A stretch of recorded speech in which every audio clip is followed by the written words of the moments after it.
Usually people just correct themselves. This is the Mary L. Cook Public Library, Waynesville, Ohio. My name is Kathy Colvin. We are interviewing Kimber Frank Kaufman. And Mr. Kaufman, can you tell us a little bit about your home story before you entered the service, where you're from and so forth? Surely. I was born and raised in Schuylkill Haven, Pennsylvania, which is about 80 miles northwest of Philadelphia, in between Allentown and Harrisburg, state capital. I was there, I grew up there and went to school there, high school there, and graduated there. And while I was in my junior year in high school, I joined the Marine Corps Reserve. I graduated early because, I'd had credits to do that. I was hot to get into Korea, and the Korean War was boiling down. They were having peace talks, which didn't really turn out to be peace talks, just a ceasefire, because we're still technically at war in Korea. I went to boot camp, so I went on a 6-month active duty program out of the reserves, and I went to boot camp at Paris Island, advanced infantry training at Camp Lejeune, and they sent me over to Camp Pendleton, 1st Marine Division, and then on into Korea, and I got there in late January, early February of '53, and I was there with the 3rd Battalion, 5th Marines, served with the Fock Company, which is in the 1st Marine Division. And I was in some combat there. It was mostly static warfare. They were trying to consolidate lines. They were trying to take hills to get as much territory as they could. We were trying to hold those hills to keep as much as we could. So there was still a lot of combat going on. Now, what does static mean? Holding, when you say Static warfare means trench warfare, basically. Okay. We would take over a hill and take over the trenches, and they would send troops up to try and take them, and sometimes they did, sometimes they didn't. And then we would send troops back to take it again. I was at an outpost called Berlin, which was about 15 miles away from the DMZ, which is where Panmunjom, where the peace talks were being held. I got involved in some combat there. I was fortunate in that I wasn't wounded seriously, and just minor stuff. Very fortunate, as a matter of fact. But then when the peace talks came, I finished my, I only had 3 months to do there, because I finished my tour, and I went out before the actual peace was signed, so I was there from February, May. My first 3 months were in boot camp and advanced training and travel. And then the other 3 months I did there, and then I went back to the reserves. While I was there, I decided that, you be careful what you ask for, so you'll get it. I was a young kid. You think you're indestructible. You find out very quickly you're not. You find out you have to do things that you really never thought that much about, like having to kill people, and that is very hard. I was raised a Christian, was Lutheran, and I had some really bad feelings about that. A lot of people did, but you had to do it. They're coming at you, they're going to kill you, you have to kill them. But it doesn't make you feel any better that you had to do that. And I decided that I didn't want to, I liked the military. My family has a long history in the military. All my family's been in the military. First World War, Second World War. All the way back to Revolutionary War. As a matter of fact, my hometown was incorporated in 1750 during the French and Indian Wars. And then during the Revolutionary War, my family served in it. And anyway, I decided that I wanted to, when I was there in Korea, I saw Navy corpsmen who were attached to Marine units. The Marine Corps doesn't have their own medical department. They're a department of the Department of the Navy. And Navy corpsmen and doctors, nurses, medical service corps officers are attached to Marine units, wear Marine uniforms with Navy insignia, and are integrated down to the squad level, you know, in the Marine units. So I admired those people, you know, because they didn't have weapons except for sidearms. Occasionally you had to use them. They had to use them in order to protect the guys they were tending to or wounded. And although I wasn't a corpsman then, you know, I really felt good about doing something like that rather than having to do what we were doing, killing people. So I decided to join the Navy, to do a direct inter-service transfer, and go into the Navy and become a corpsman, which I did. I enlisted in the Navy in November of '54, and after, you know, serving some more time in the Marine Corps Reserve, they weren't too happy about me joining the Navy, but when they found out I wanted to be a corpsman, that was okay, because Navy corpsmen and Marines have a special relationship. So I didn't get the kind of razzing I would have got, you know, if I wouldn't have gone into the hospital corps. And I went to Navy boot camp at Bainbridge, Maryland. My Marine boot camp, by the way, was at Parris Island in South Carolina. And I went to Navy boot camp, graduated from there, went to the Naval Hospital Corps School at Bainbridge.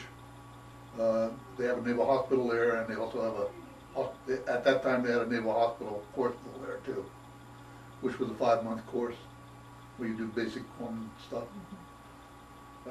You know, basically materia medica, first aid, pharmacy, pharmacology, sanitation, et al. And after that, we had to go to 6 months of ward duty in a naval hospital, and I was transferred to the, after the 5 months in Corps school, I went to Naval Hospital, Quantico, Virginia, at Marine Corps Base, where the FBI Academy is also. And I did actually almost 8 months there,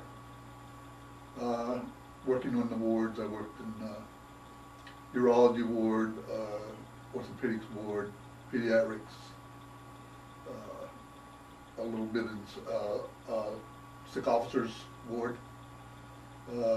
Did some special patient care, you know, like meningitis, those kind of things. And then from there I went to the Naval Air Test Center in Patuxent River, Maryland, which is on Chesapeake Bay. And I stayed there for about 12-13 months. Worked in the emergency room, and worked in the delivery room at the station hospital there, and various and sundry other small jobs. And from there I was transferred to Japan, to the Naval Hospital, Yokosuka, Japan, at Fleet Activities Yokosuka, which is on the main island of Honshu, right below Tokyo. Is this now like the late 50s? This would have been the late 50s, yes. I was transferred there in 56 and then stayed there until 58. Okay. I was at, to backtrack, I was at, I told you about the Corps school and boot camp, and which was 3 months for boot camp and 5 months for Corps school. And then I went, as I say, to for 8 months to Quantico, and another 12-13 months at Patuxent River. And then from, let's see, it was May of 56 to November of 58 at Naval Hospital, Yokosuka. I met my wife in Japan. My wife is Japanese. We got married over there. I was a third-class petty officer in E5, actually in E4. So we didn't have too much pull. My last year there, my wife was pregnant, and by the time I got my orders to go to sea duty, I had orders to a attack transport, home ported in San Diego. She was over 6 months pregnant, so I couldn't take her with me. So I went back on a destroyer and helped out with the ship's crew in that time. Was the chief corpsman on board on independent duty, but I was a third class, and so I was helping him. In 2 to 3 weeks it took us to get back there. We stopped off in Hawaii on the way back and went right to San Diego. And I served aboard the USS Calvert, APA 32. The destroyer I was on was USS Cogswell DD 650. And I wasn't really ship's company, but I was attached to it for the 2 weeks I was there. At any rate, I served on the Calvert for 11 months, but it was all on the West Coast. They had just come back from a Westpac cruise, toward the Western Pacific, and usually those lasted anywhere from 6 to 9 months if you went on a Westpac cruise. And obviously I wanted to get back there because my wife and daughter, my daughter was born in the meantime in February of, 59. And fortunately for me, there was a corpsman on one of the ships, another APA, that was going to Westpac. They were about to leave to go to Westpac. And he had a family there in San Diego, and he wanted to stay there. I wanted to go back to my family in Japan because we were going to stop in Japan too. And I was due for another change of orders about the time that cruise would have ended. So from November until April of, November of 58 until when? Or would that have been 59 since your daughter Yeah, was November born? of 59 until April. No, it would have been April of 60. I'm sorry. I was on the USS Renville, APA 227, another attack transport. What they do is they carried Marine battalion, usually Marine, sometimes Army, battalion landing teams for amphibious operations ashore. This was the Cold War, so we weren't involved in any real combat or anything like that, but we did have crises, like in Taiwan Straits crisis in 59, and we were there for that. We were what they call station ship in Hong Kong for a month. We did administrative duties in the harbor for all the American ships that came in, and I was a medical guard at the fleet landing, which was in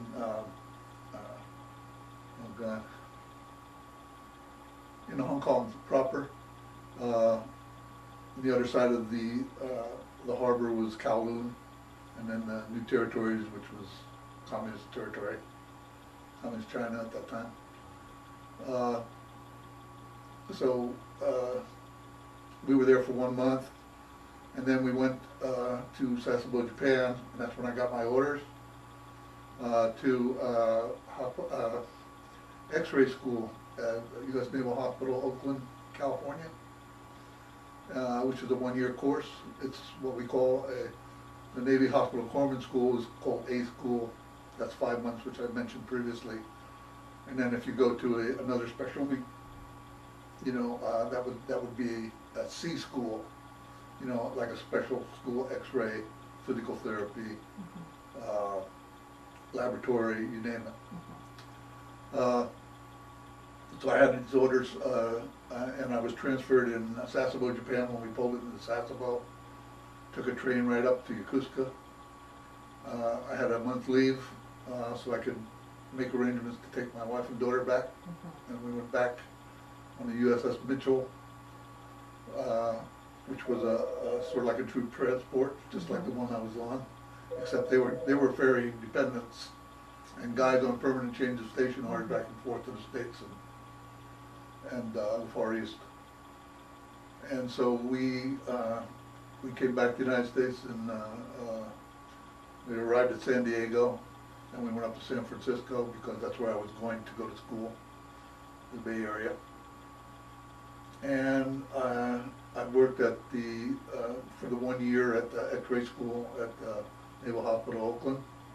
Graduated from my X-ray course there, and then went to the Naval Dispensary in downtown San Francisco at Fell Street, the corner of Market and Van Ness in downtown San Francisco.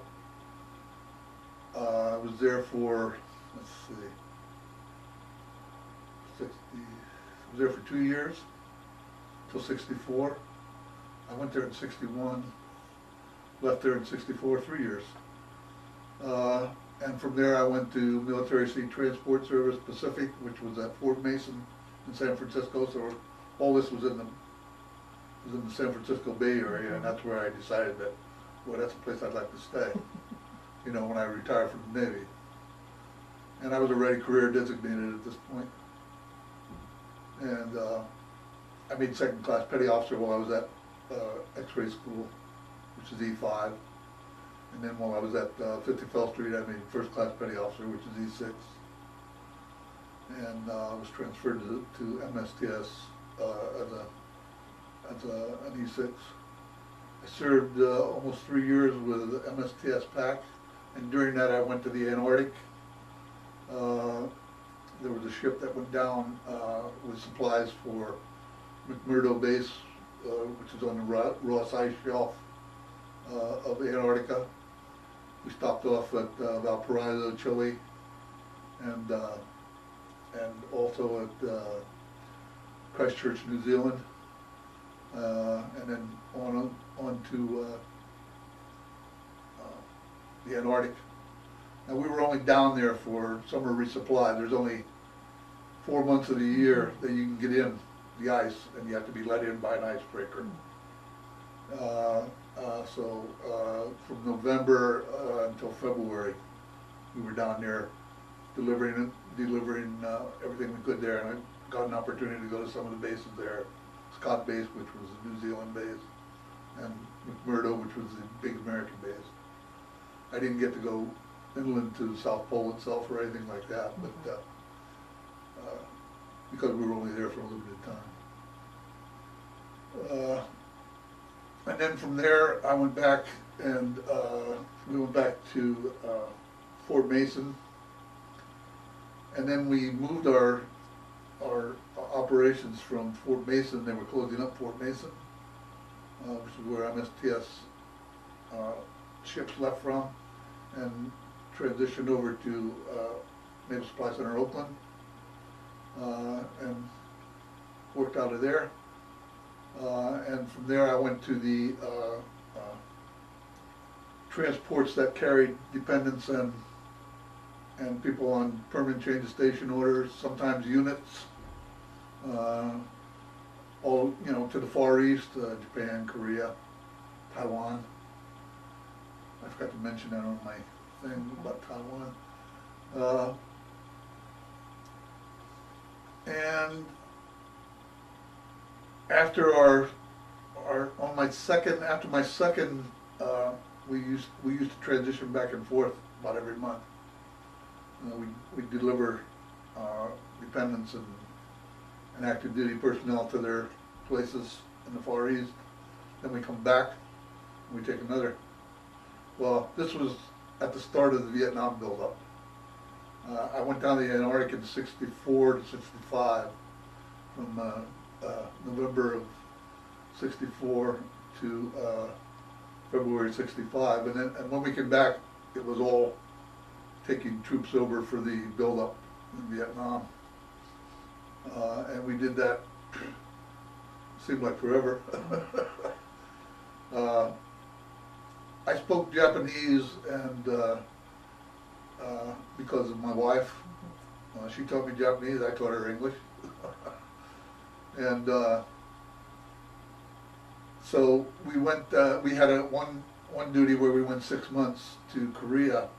The Koreans had 50,000 troops over in Vietnam, not too many people were aware of that. But they had 2 army divisions, the White Horse and the Tiger divisions, and a Marine brigade. Brigade is about 1,400, 1,500 people. But a division is about 20,000 people.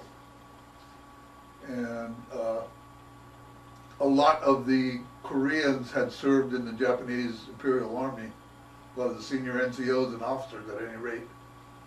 And Japanese had been a required language when Japan was occupying Korea, so a lot of Koreans spoke Japanese, so I was able to converse with them. I didn't speak Korean. Although I had spent some time in Korea, I just had a smattering of Korean. I could speak some Korean, but not much. Whereas I was learning Japanese very well. And on the job training, so to speak. At any rate, pardon me if I digress here. I just gotta get my thoughts together.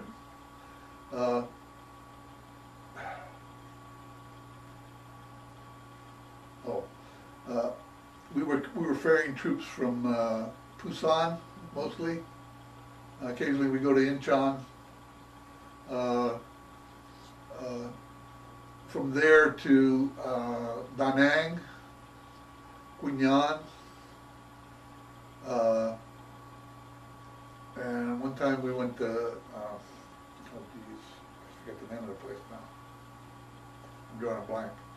There was one other port that we went to in Korea, but we were carrying both the Marine Brigade, the Korean Marine Brigade and the Tiger Division replacements, and then bringing back the people who were transitioning back to Korea. And while we were there, in as much as I spoke, I was a senior corpsman on the ship, but we had another first class, another man who had just made first class, petty officer. And so I turned those duties over to him, and I spent a lot of time ashore with the Koreans, mostly at Quinlan, which is in what they call the 2 corps area of Vietnam. The 1 corps area is the DMZ down past Da Nang and Chu Lai. The 2 corps area is the Central Highlands area, from the coast to the Central Highlands and to the Laotian border. And that's where the Tiger Division had their, they basically guarded those enclaves. And so I did some work with the Koreans. They used to take taekwondo teams out to the villages to pacify. They put on taekwondo exhibitions. They're pretty impressive. The Koreans are a very hardy race, and they're very tough people. The further north you go, the tougher they get. It can be almost cruel, you know. So I have a lot of empathy for anybody who became a prisoner of the Koreans and the North Koreans during the Korean War, and also the Pueblo people when they took over the Pueblo. I had a friend, by the way, on the Pueblo. He was a corpsman on board there. He was a prisoner of war there. And at any rate, we did that for 6 months, and then I came back to the States. At this time I was on the USNS Blatchford. USNS being a United States naval ship, vis-a-vis a USS ship. USS ship was all Navy. Okay. USNS had civilian Marine seafarers who were unionized, and a military department, which was generally consisted of about mostly corpsmen, commanding officer, a junior officer, 2 doctors, a nurse, corps waves because we carried dependents sometimes, except the corps waves stayed back when we went to Korea, when we went to Vietnam after we started taking over the trip. The troops going into combat areas. And, let's see. Anyway, that ship I was on was called the USNS Blatchford, TAP 113. TA meaning troop transport.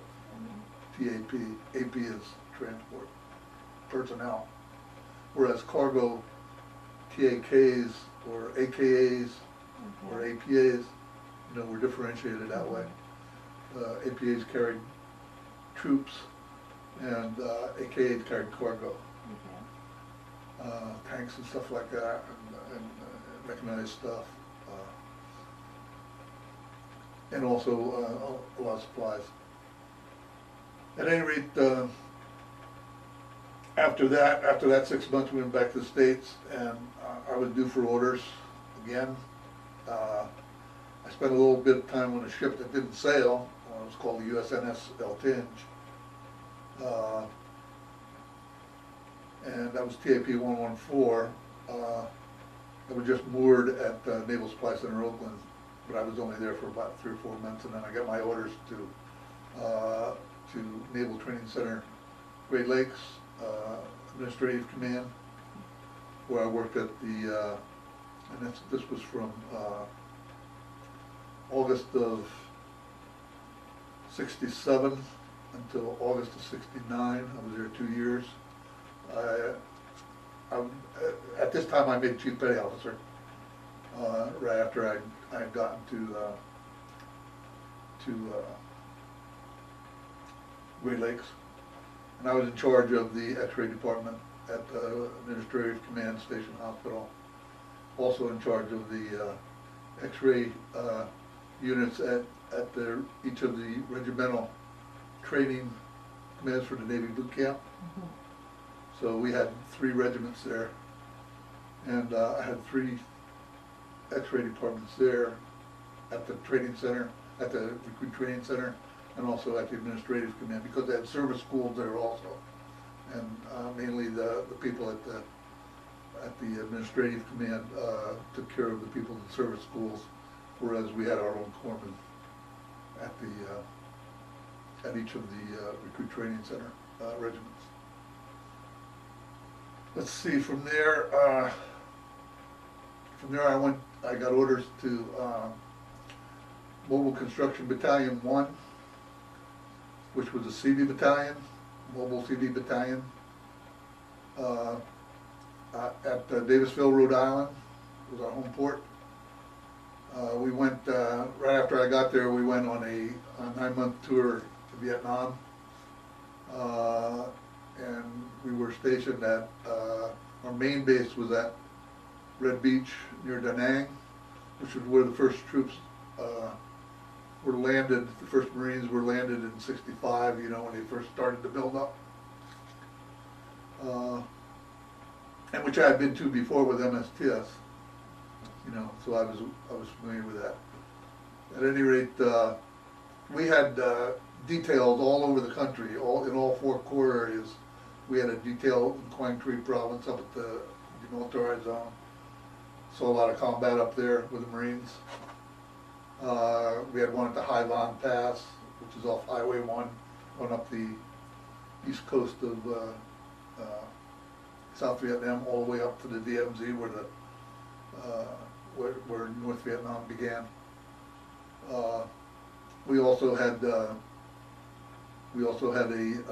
details down in Saigon, in the 3 and 4 Corps area, and the Cao Mau Peninsula, at what they call Sea Float, which is close to the Hobo Woods, which is a very highly contested area. A lot of both NVA and Viet Cong activity down there. They had to defoliate the riverbanks for a couple hundred yards on either side, because our swift boats and our PBRs that were doing the interdiction of supplies for the Vietnamese, for the Viet Cong, would ambush us. We're getting a lot of casualties, so they had to defoliate. They used Agent Orange for that. At that time, it wasn't known that it was.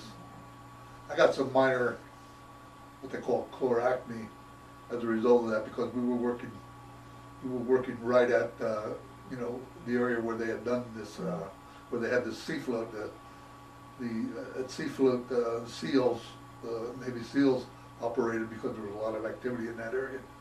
And we get mortared all the time, you know.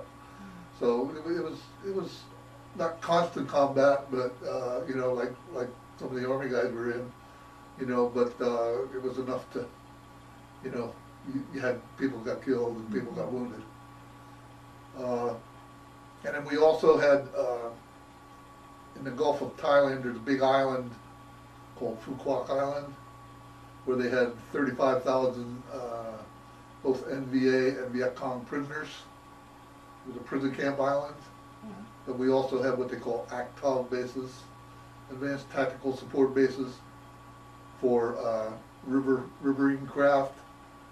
And we were building those bases. And we also had some at 3 areas, one in Ha Tien, right on the Laotian border with, at the very southern tip of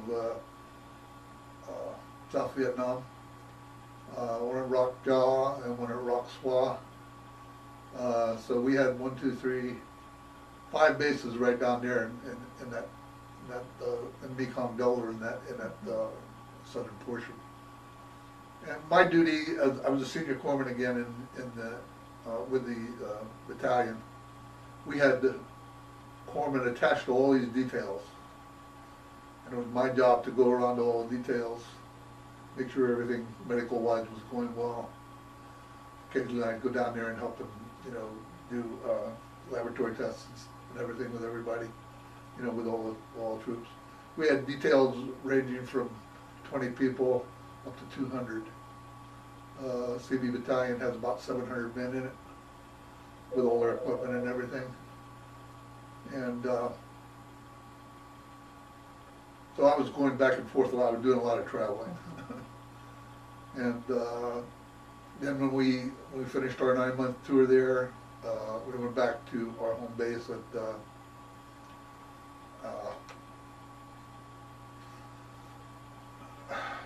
Davisville, Rhode Island, which is right next to Quonset Point, close to Newport too. And we sort of have a refreshing of both our personnel and equipment, and get new people trained, you know. Basically, they put the CBs in a lot of combat situations. And in the case of Vietnam, it was definitely a combat situation. But in the case of the Cold War, we have battalions, what they call alert battalions, on the Atlantic coast, and Davisville was the one that provided the battalion for the Atlantic coast. Because of the amount of what was going on in Vietnam, some of the Atlantic coast battalions were going to Vietnam too, as I mentioned. Anyway, the base for the alert battalion in the Atlantic was at Roosevelt Roads in Puerto Rico. And they had a camp there that we went to, and then we would put out details, just like we did in Vietnam, all over the Caribbean. We had a detail in Barbados, at the Panama Canal, Bermuda, the Bahamas, and some back in the States too. But again, as a senior corpsman, it was my duty to go around to all those, you know, make sure everything was going well, you know, medical wise, you know, with all our troops. All our doctors basically were at the home base in Puerto Rico. Just as when I was in Vietnam, our doctors were at the main camp at Da Nang, Red Beach. They would occasionally go out to a site, but generally they were there to take care of the people at the main base. And it was my job to make sure the corpsmen that were attached to each of those details, you know, did their job, and everyone was taken care of. That was another 9-month tour when we were in. We didn't have any incidents where we would have had to go to a hot situation, although we did have a mount out. And what is that? Basically, they check to see if you can get somewhere in a real big hurry. Okay. No matter where you're at, all your details have to pack up, come back to the main base, be back within 48 hours, and be able to go somewhere, anywhere in the European area, or the Caribbean, or the South America area. And it's the same thing in the Pacific. The Port Hueneme based battalions, Port Hueneme, California, near Oxnard, go to Okinawa, where the First Marine Division basically is, and they work out of there and all over in the Far East. Right now, they're heavily involved in Afghanistan and Iraq, all the CB battalions. And from there, I was going to have to go to, if I stayed with, I could have stayed with the CBs another 1 year, because I was about ready to retire on 20 years. I ended up doing 22 because I did something that put myself in danger again, but it worked out for me great, you know, because they were starting to go through the Vietnamization process in 70, 71. We'd just gotten back from Vietnam in 70 on that 9-month tour that I told you about when I first went to the CBs. And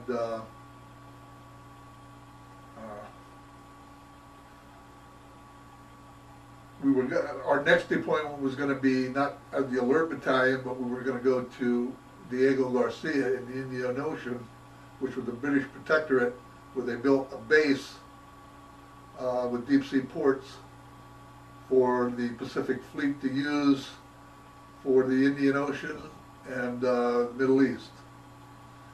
So we were the 2nd battalion that went there. 1st battalion was Battalion 144, and MCB-1 was the 2nd battalion that went there. They had started the project. We took it over, and then after we were going to be there, another battalion took that over to finish it. But I had checked with my detailer because I knew I'd be getting orders pretty soon to see. I wanted to get back to California because I decided I wanted to retire there. My wife being Japanese, there were a lot of cultural things that she had in the San Francisco Bay Area she couldn't get in most other places. And not that she wasn't assimilated, you know, but she liked the Bay Area too. She had a lot of friends in that area. At any rate, my detailer said, "Well, you're going to end up on the East Coast again," because that was considered sea duty with the CBs. I had my family there with me in Davisville, you know, but they couldn't go with me when we deployed, obviously. So he said, the only way you're going to get back to California is to volunteer for Vietnam. I said, well, I've been to Vietnam quite a bit already. He said, well, there's a very good chance that with the Vietnamization process just starting now, that you might get short-toured. So you're taking a calculated risk, but it turned out to be a good risk because they actually did that. I only did a 6-month tour, whereas normally my tour with the advisory group, which is what I got there, was only 6 months. And it should have been a year, possibly 13 months. If you're attached to the Marines also, it would be a 13-month tour, you know, over Vietnam. We were attached to the Marine because the CBs were attached, you know, to the Marine contingent over there too, and they operated with the Marines very closely. Actually, the Navy CB battalions were based on a Marine battalion organizational chart, and we had a Marine gunnery sergeant and a Marine officer who were advisors to each of the battalions. So we had to go through weapons training and obstacle courses just the same as Marines do and everything. We had to go to special school for field medicine and everything, you know, which made you a combat medic basically. anyway, I did this 6 months again over in Vietnam. We were based out of Saigon, but we were all over the whole the third and fourth corps areas, the southern half of Vietnam and the Mekong Delta. And I worked with the Vietnamese Navy riverine people and mostly the medical people as a medical advisor. And also did some work with some of the bases that we had worked with when we were over there with the Seabees, you know, in the previous 9-month tour. So I was in familiar areas. I transitioned back to the States in April of '72, when basically the complete Vietnamization thing was done. We only had very minimal amount of troops over there then. And so because I volunteered for that, I got my choice of my Twilight Cruise duty station. And I asked for the Navy and Marine Corps Reserve Center in Alameda, California, which is where I wanted to retire. And so I spent an extra 2 years over my 20 years because it was shore duty. Mm-hmm. And I wouldn't have to worry about going back to sea again. I'd missed a lot of my kids growing up. And my wife had, you know, had been the chief cook and bottle washer of everything, you know. And believe me, Navy wives earn their accolades, because it's not only Navy wives, but military wives in general, because they have to put up with a lot. And so I finished my 3 years there, and then I retired. While I was there, I had started going to college, taking 9 courses at Golden Gate University, which had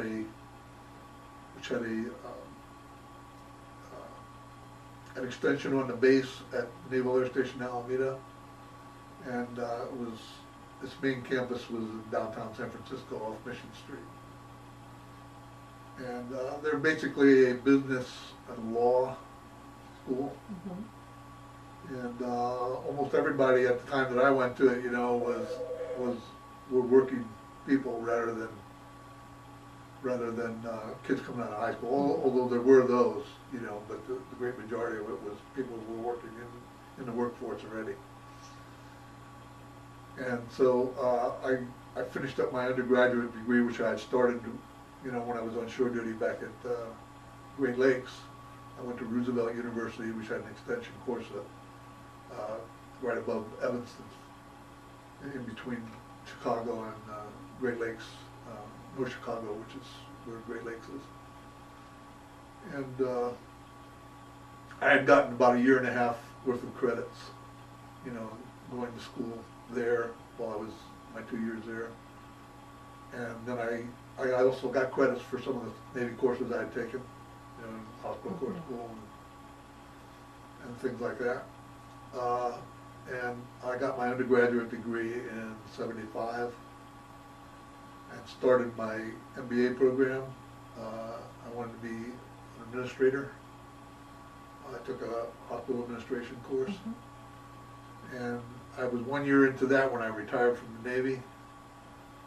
I accepted a position as an administrative resident because I was going to the graduate program at a hospital in Oakland, California, which was called Samuel Merritt Hospital.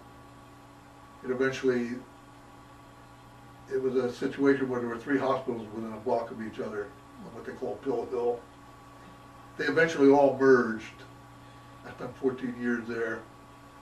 Over that 14-year period, you know, all 3 of the hospitals merged into one medical center, 612-bed hospital. When I first went to Merritt Hospital, it was a 365 beds, which was an appreciable size hospital. And so I worked there for 14 years, and I got sort of burned out. There was a hospital burn. I worked up to associate administrator for general services. I wasn't the administrator, but I was associate.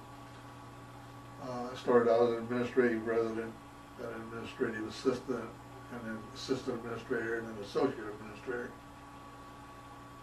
Next step would have been administrator, but I got burned out before that. You know, they had this merger mania, and it was pretty traumatic.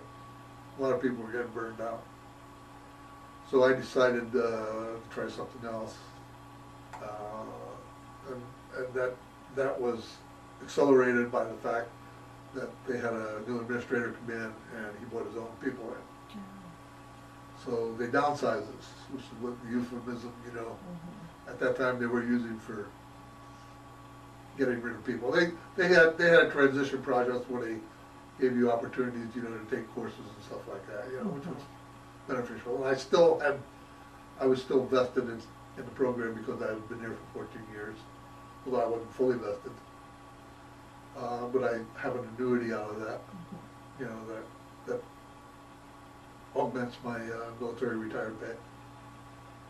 And from there I went to work for Hyatt Hotels and Resorts. I worked at the Hyatt Regency Hotel, San Francisco Airport in Burlingame. I worked there for 9 years. I was director of security because one of my areas of responsibility in the hospital, you know, when I worked in the hospital after I retired, was housekeeping, laundry, personnel. I had dealings with negotiations, you know, with the unions.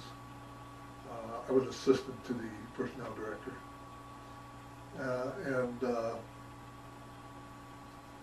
Who was my immediate boss? He was an associate administrator. At the time I was an assistant.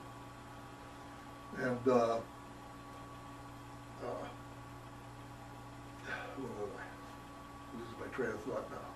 You were at the Hyatt as security. Yeah. Right, I was in charge of security. I was security director, and we had an in-house service. I worked there for 9 years, and then my wife got ill.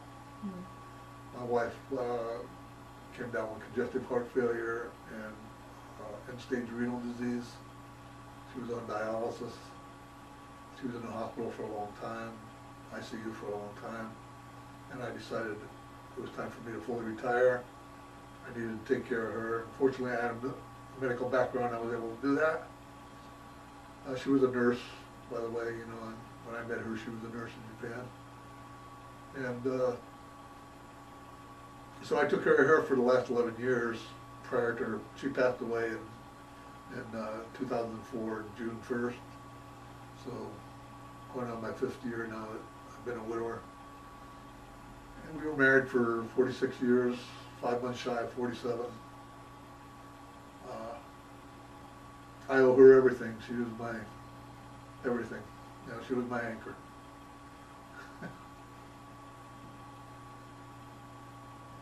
I'm sorry.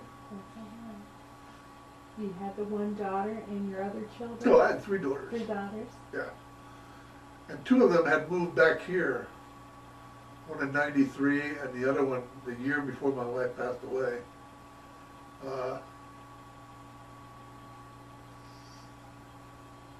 All 4 of my grandchildren, they were born out in California, but they all came back here.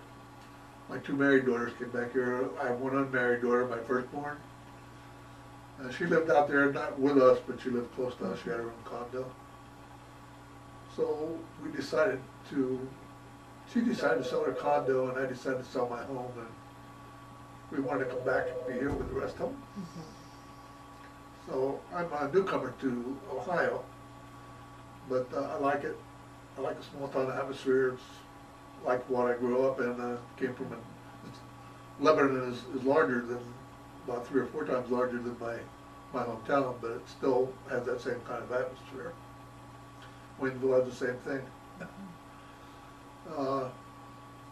So I like the area, and I'm basically just keeping up with my grandchildren and helping out as much as I can with them. I guess that's pretty well. We're getting near. Is there anything else that we need to add in before we close? Anything that you want to mention? Well, I just had a very fulfilling life, both in my married life and in my work.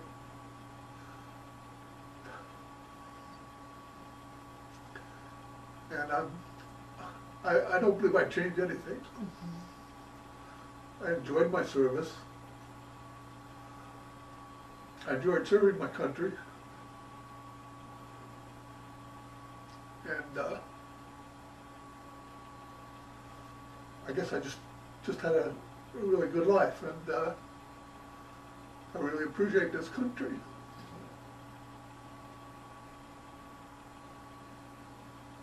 Okay. Well, we thank you so much for your interview and your service. Well, thank you. You have to see the rest of the world to understand what we have here. I agree. And I've seen it. I totally agree. And your family service. Well, thank you. And we will end here then today. This is September 5th, 2008, Mary L. Cook Public Library, Waynesville, Ohio, speaking with Kim Kaufman. Thank you, sir. Thank you.